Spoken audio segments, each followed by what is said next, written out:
mbokk yi on s'est beaucoup battu pour un projet. Le projet boobu mooy sauver le Sénégal. Le projet boobu mooy sauver le Sénégal.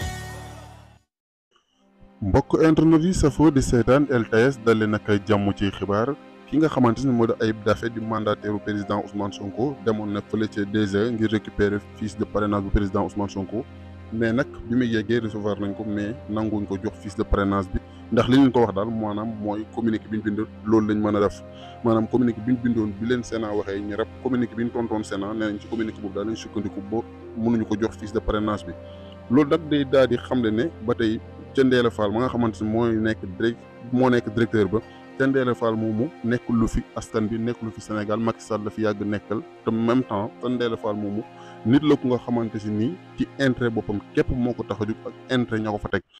mbokk yi on s'est beaucoup battu pour un projet.